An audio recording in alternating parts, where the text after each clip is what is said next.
komið sæl og velkomin aftur að Rauðaborðinu. Ég heiti María Lilja og hingað til þess að ræða ónæmiskerfið. Eru mættar þær Súsanna Andórsdóttir og Guðlaug María Bjarnadóttir. Komið sælar. Sælar. Sæl.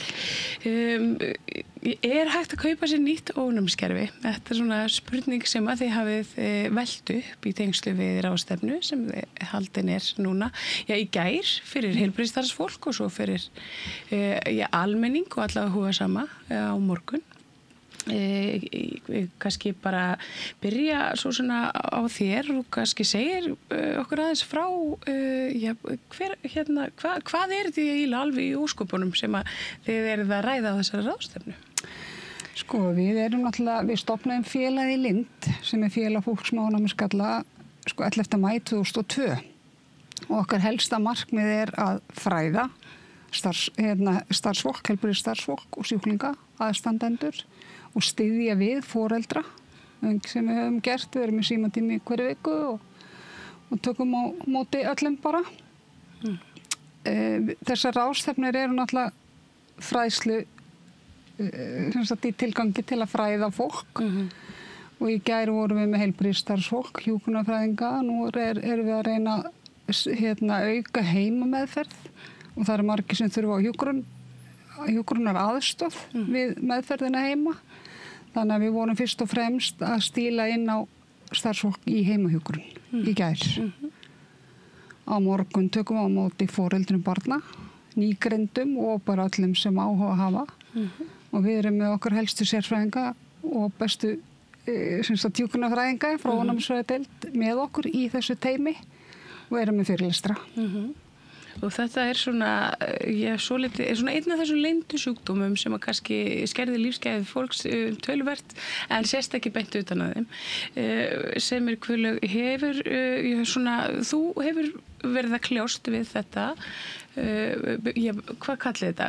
Bilað ónæmiskerfi eða? Ónæmisgalli, skástrík mótefnaskortur. Það er dálítið, þetta nafn var valið ónæmisgalli. Ég veit ekki hvað það kallið, við erum bara með svona einstaklega glæsilega frumur sem að hafa sér bara eins og þeim sýnist.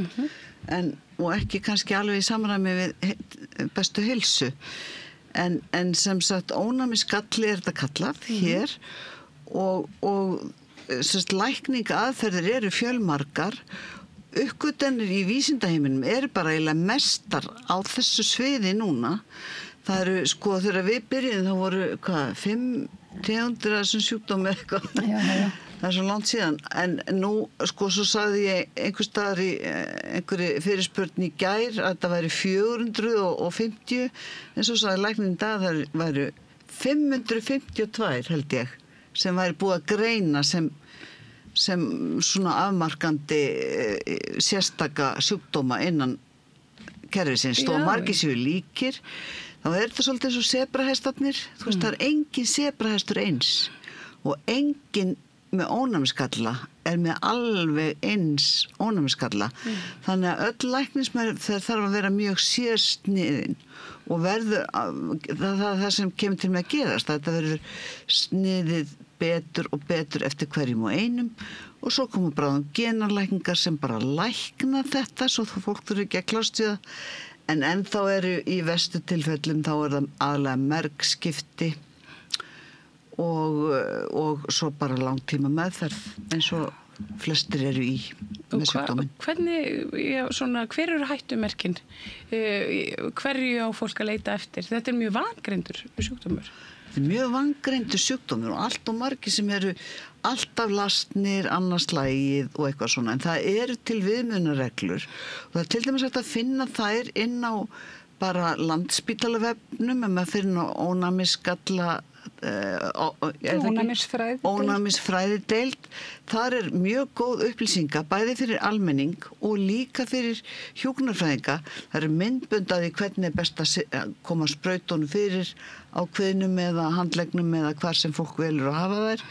Og það er sem sagt bara mjög greinagóðar upplýsingar mjög margt því að þetta orðið of flókið til dæmis fyrir okkur að útskýra. Þetta ónæmisgalli og svo þeir 552 skilur. Ykkur myndi ekki endast þetta helgin framöndan í að útskýra það alltaf. En það er svona ákveðin einkenni sem að svona lýsa sér eins í öllum þessum fjölda af ónæmisgöllum. Hver ykkar reynsla og hvers vegna komið þið að þessum samtökum? Lúnabólga, kvef, sýkingar í kinnhólum, ennishólum, eyrum, sveppasýkingar, vírussýkingar, allar sýkingar þegar engin lögga tekur á móti þeim, pöttunum og berst við þær, heldur það er eitthvað frekar slappar, og þá verðum við veikur. Ef við fáum hins vegar mótefni, gefin, þá erum við með eitthvað í líkamann sem best á móti þessu. Það er svo erfitt að taka pensilín meira og minna allt árið. Það hættir bara að virka, ekki? Ég veit ekki hvað það hættir að virka því það lyfjaframleiðsla er bara mjög fjölbreytt og þeir eru alltaf að bæta við tegundum og lyfjum. Þannig að þetta svona sleppur til en það er auðvitað bara mjög áríðandi að vera í reglulegri meðferð ef maður er með þetta common variable immunity deficiency en það er auðvitað margt annað. Og hvernig er þessi meðferð svo svona? Við fáum náttúrulega lyf flestir í æð inn á sjúkrahúsi og 3-4 vikna fresti í 4 tíma í senn.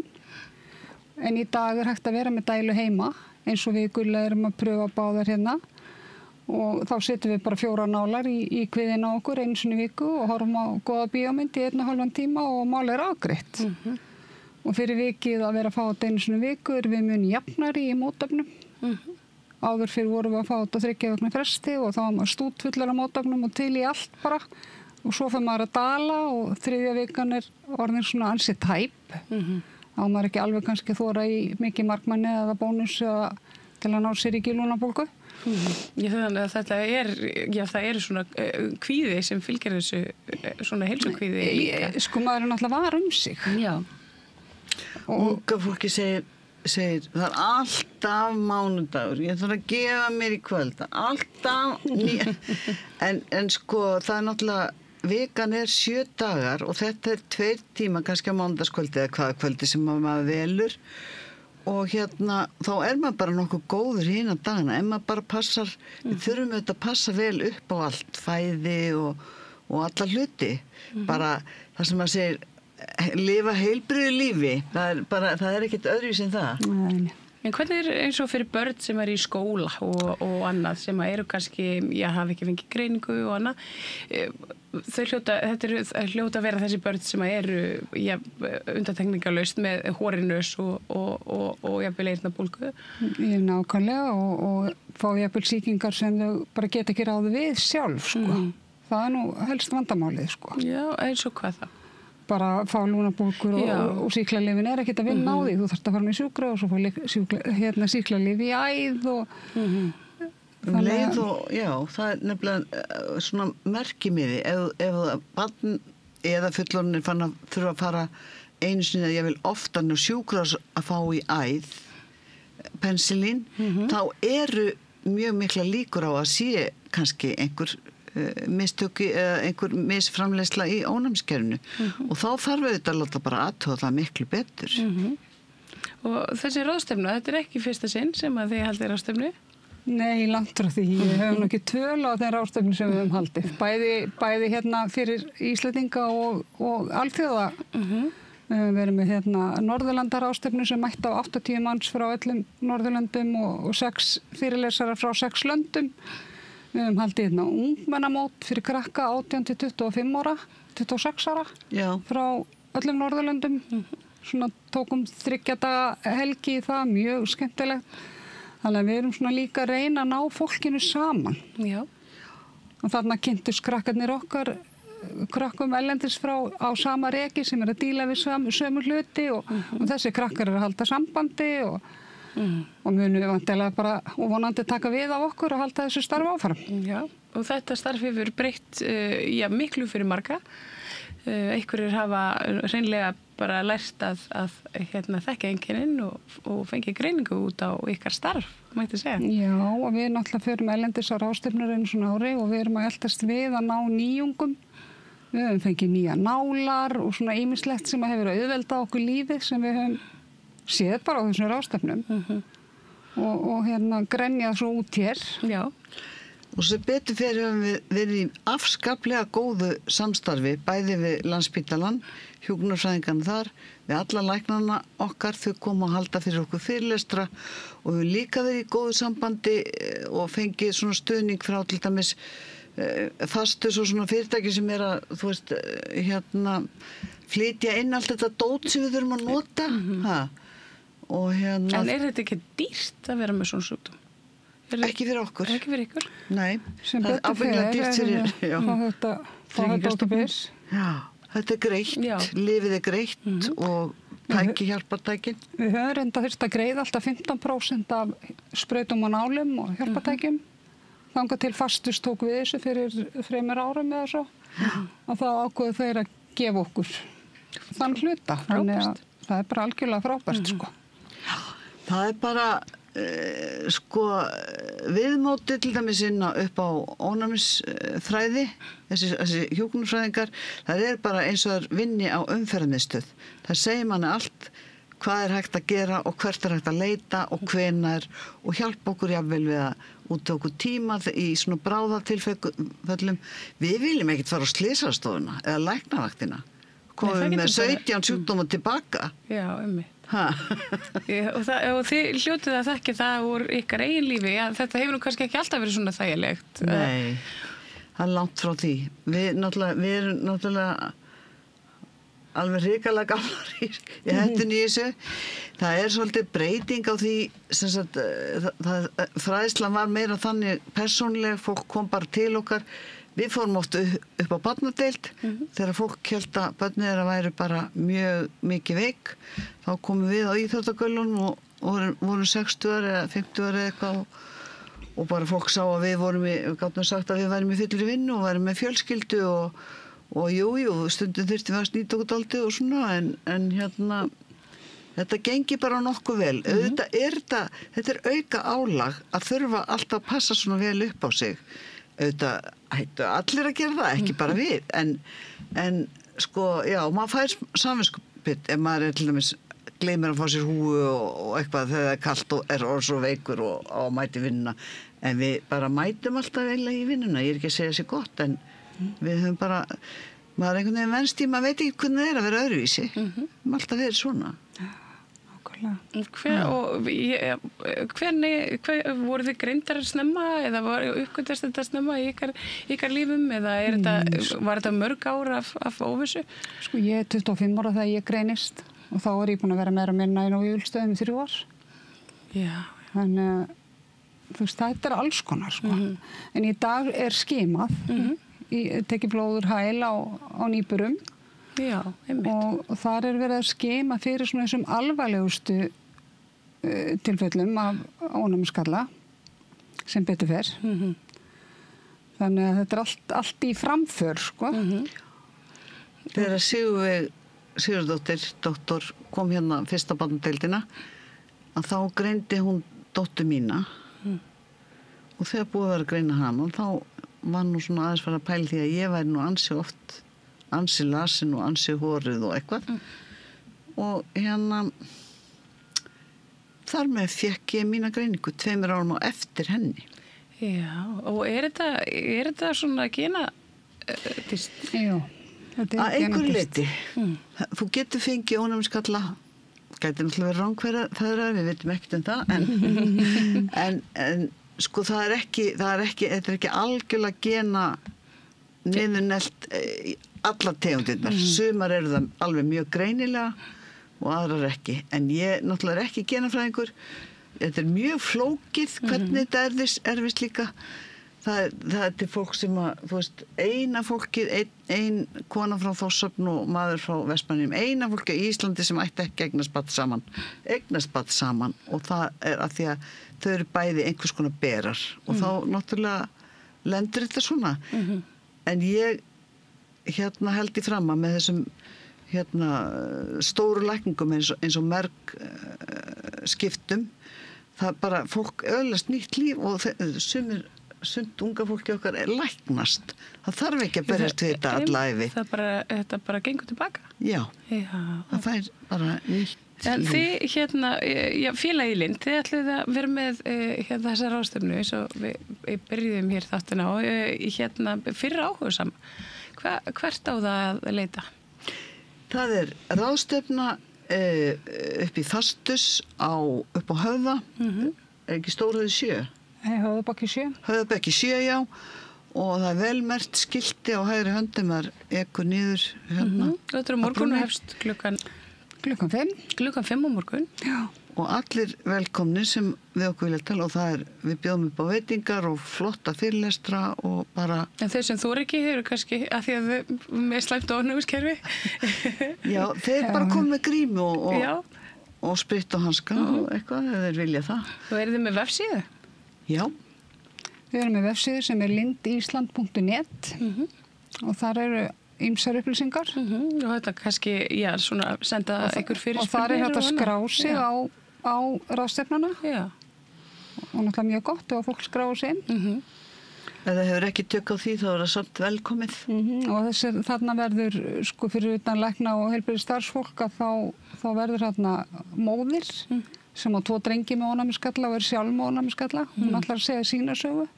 Og annar sonur hennar sem er 21 árs, hann ætlar að segja sína sögu. Þannig að þetta verður svona svolítið breytt svið í annarkvöld. Frábært. Og fyrirspurnir, opið fyrir alla fyrirspurnir allan tíman. Og við vonum bara, tilgangurinn er að þetta verði einhverjum að gagni og upplýsingum, þannig að það sé hægt að Já, ef þetta ekki bara verður til þess að einhver einn greinist eða leitar aðstöðar þá myndi ég nú segja að þetta væri vel þess virði. Reyna að grípa alla og eins að kynna fyrir fólki heima meðferðina. Við erum með börn allstaðar af að landinu og það eru foreldri að taka frí í vinnu, barnið að taka frí í skóla og það þarf að fljúga til Reykjavíkur til að fara á Landspítal í meðferð. Eitthvað sem er hægt að gera heima. Geta bara að sitja heima og vera laus við þetta sjúkrahús umhverfi og... Svona fyrir utan, álæði bara á sjúkrahúsi sjálft. Já, algjörlega, og kostnað. Já, akkurat. Þannig að vonandi bara fara sem flestir að færa sig yfir í heimagjöf. Já. Sem að hafa tök á því, eða gilda það sjúkdómsins vegna. Já. Og þetta er bara náttúrulega, það er svo mikla framfærin akkurat núna. Það liggur við að maður vildi óska þess að vera ungur aftur og prófa að vera bara að láta lækna sig að þessu. En það er framtíðin. Ég held að það verði það sem að gert verður. Það hafa nú þegar 2 börn frá Íslandi verið sendt til Newcastle í mergskipti. Við erum reyndið stiðja við þau. Það er fjölskyldur. Já, og hefur gengið bara ótrúlega vel, Já. En það er náttúrulega 4 mánaða sjúkrahúslega erlendis og mergskipti mikið álag á fjölskyldur og kostnaður og annað en þar með eru börnin laus í flestum tilfellum við þessa lyfjagjöf. Komin með sitt eigið ónæmiskerfi. Þetta er ótrúlegt vísindin. Þetta er algjörlega magna.